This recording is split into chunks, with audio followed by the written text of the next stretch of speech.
madaxweynaha galmudug Axmed Ducaale Geelle Xaaf ayaa war-saxaafadeed ka soo saaray howlaha dowladda federaalka ay ka wado deegaanada dowlad goboleedka galmudug. War-saxaafadeedkan ayaa soo baxay kadib markii 14 bishan ay ciidamada dowladda isortaag ku sameeyeen dad shacab oo ka safrayay magaalada Guraceel isla markaasna u socday Dhuusamareeb, kuwaas oo ciidamada dowladda ay ka dejiyeen gaadiidka ay la socdeen si ay u baajiyaan safarkooda, balse shacabkaasi ayaa lugtooda maalay si ay u gaaraan Dhuusamareeb. madaxweynaha ayaa war-saxaafadeedkiisa ku sheegay inuu uga tacsiyadaynayo dadkaasi dhibka loo geystay isla markaasna aan loo dul qaadan karin dhibaatada dowladda federaalka oo adeegsanaysa ciidamadii xoogga dalka ay ka geysanayso deegaanada galmudug. maxamed xasan faynuus afayeenka madaxtooyada ayaa war-saxaafadeedkan warbaahinta u akhriyay. fiiska madaxweynaha dowlad goboleedka galmudug.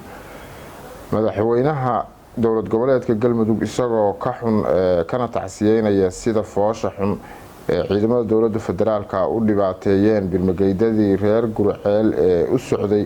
magaalada Dhuusamareeb oo si sharci darro ah looga reebay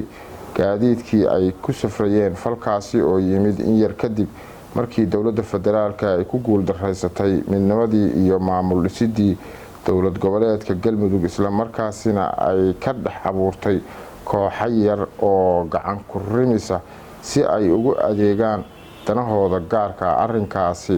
oo ka hor imaanaya dastuurka dowlad goboleedka galmudug iyo kan federaalka ah iyo rabitaanka bulshada reer galmudug.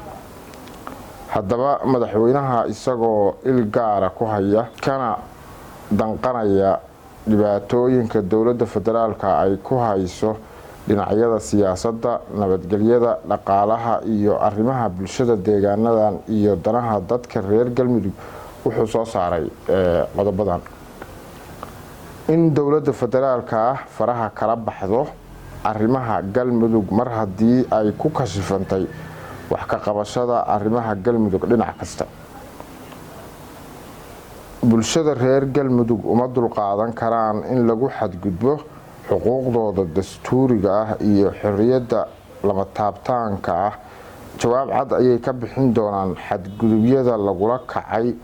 kumanaankii bulshada qaybaheeda kala duwan ahaa ee reer Guraceel ee lagu khasbay in ay u lugeeyaan ilaa caasimadda Dhuusamareeb 65 kiilomitir kadib markii ciidanka dowladda federaalka khasab uga dejiyeen gaadiidkii ay ku safrayeen iyagoo waxba galabsan haddii aan laga bixin raaligelin iyo magdhow degdeg ah.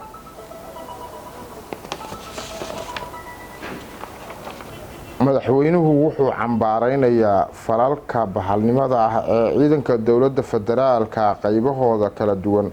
ku beegsanayaan kuna caburinayaan shacabkii ay mas-uuliyaddu ka saarnayd in ay ilaaliyaan kana difaacaan cadowga, gaar ahaan ciidanka danab ee kumaandooska ee Ameerikaanku uu sida gaarka ah uu dhaqaalaha ugu bixiyo looguna talagalay la dagaalanka cadowga ee loo adeegsanayo caburinta shacabka iyo fulinta dana shakhsiyaad gaar ah. madaxda iyo shacabka reer galmudug uma dulqaadan doonaan dhaqamada sharci darrada ah,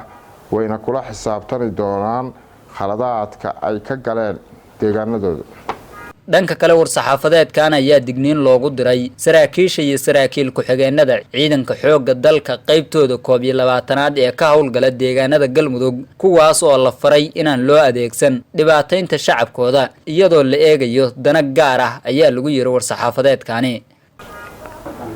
waxaan uga digaynaa saraakiisha, saraakiil xigeenada iyo ciidamada qaybahooda kala duwan ka qayb qaadashada dhibaatooyinka shacabkooda lagu hayo oo aysan ku jirin dan guud, isla markaasina la doonayo in dan gaara lagu gaaro. ugu dambeyntii war-saxaafadeedkan ayaa baaq loogu diray dowladaha Turkiga iyo Mareykanka oo tababara ciidamada sida gaarka ah u tababaran ee danab iyo ciidamada booliska gaarka ah ee Haram Cas, kuwaas oo inta badan ka howlgala deegaanada galmudug gaar ahaan gobolka Galgaduud, isla markaana war-saxaafadeedkan lagu sheegay inay qayb ka yihiin ciidamada ay adeegsanayso dowladda federaalka Soomaaliya, waxaana beesha caalamka lagu yiri inaysan indhaha ka fiirsan arrimaha ka socda deegaanada galmudug. dowladaha Mareykanka iyo dowladda Turkiga waxaan ugu baaqaynaa in ay il gaara ku hayaan ciidamadii ay u tababareen la dagaalanka argagixisada oo loo adeegsanayo caburinta dadka reer Galmudug isla markaasina lagu dhibaataynayo dadka shacabka ah ee ku nool deegaanada Galmudug si loogu khasbo wax aysan doonayn dadkaasi oo aan sharci ahayn. ugu dambeyntii waxaan ugu baaqaynaa beesha caalamka inaysan indhaha ka fiirsan xadgudubyada siyaasadeed, nabadgelyo bulsho iyo faragelinta naxariis darrada ah ee dowladda federaalka ku hayso deegaanada Galmudug muddo 8 bilood ah iyadoo uu awood sheeganaysa si khaldanna ugu adeegsanaysa taageeradii beesha caalamka ugu deeqday ummadda Soomaaliyeed ee muddada dheer dhibaatooyinka la daala dhacaysay. Saadaq Siciid Nuur, Galmudug TV, Gaalkacyo.